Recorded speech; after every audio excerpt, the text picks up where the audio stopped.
Today there are more than 1.5 billion Muslims living across the globe, with Muslim-majority countries spreading from Morocco to Indonesia. But just like virtually all other religions, Islam is not united and has branches interpreting the Quran and matters related to political events in the history of Islam in a different way. The two main denominations of Islam are Sunnism and Shiism, with Sunnis making up 85 to 90% of the Muslim population. But how did the split in the Muslim world happen?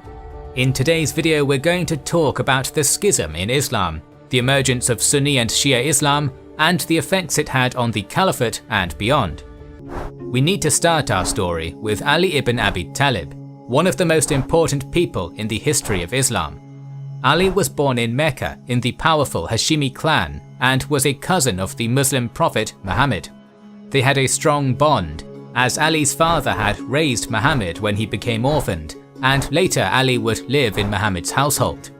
When in 610 AD Muhammad proclaimed his prophethood, Ali was one of the first people to accept Islam and recognize Muhammad as the prophet. But Muhammad's proselytizing was not initially popular among the polytheistic Meccans, and he and the early Muslims had been oppressed. The rumors of a plot against Muhammad were spreading, forcing him to leave Mecca for Medina with the majority of his followers in 622, which was called Hijra, the migration, an event so momentous that the new Islamic calendar starts with that day. Initially, Ali stayed behind to return people the possessions they had entrusted upon the Prophet for safekeeping. But very soon he joined other Muslims in Medina, and in 623 married Muhammad's daughter Fatima Zahra, becoming one of the most trusted companions of Muhammad. Known in the Muslim community for wisdom and fairness, he earned the nickname Asad Allah, the Lion of God, for his military exploits and courage on the battlefield. By 631, the Islamic community, the Ummah, had been able to assert control over Mecca and large swaths of the Arabian Peninsula and was already a formidable force. But who was going to succeed aging Muhammad? And this is the root of the split in Islam. As one would expect, Sunni and Shia sources offer different interpretations. On the way back from his last pilgrimage, Muhammad gave a sermon at the Ghadir Qum oasis, took Ali by his hand, and proclaimed that anyone who has me as his Mawla has Ali as his Mawla. Shia theology believes that in Ghadir Qum, the Prophet designated Ali as his successor by calling him Mawla, a polysemous Arabic word with several meanings, one of which is leader or master.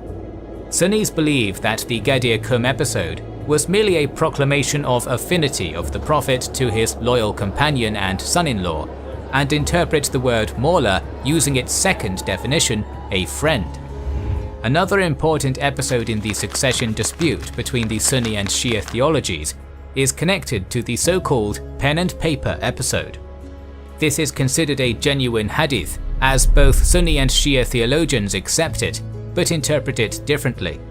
In Islam, a hadith is a story on the life of Muhammad with religious and legal messages for the Muslim community, and according to this one, a few days before his death, Muhammad asked his companions to bring him pen and paper so that he could write a statement in order to prevent the Ummah from going astray after his death. But one of Muhammad's closest companions, Umar, said, "The Prophet is seriously ill, and we have got Allah's book with us, and that is sufficient for us."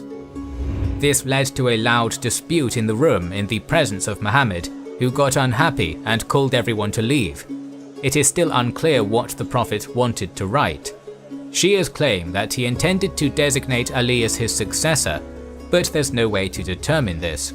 According to Sunnis, the Prophet did not explicitly designate a successor and left it for the Islamic community to decide. There are other events which Sunnis and Shia base their claims on regarding the succession, but in short, following Muhammad's death in 632, the Ummah did not have a consensus on a new leader. While Ali took charge of the arrangements of the funeral, a meeting to decide the successor took place in Medina. Ali and two other prominent companions of the Prophet, Abu Bakr and Umar, were not present, and deliberations took place without them.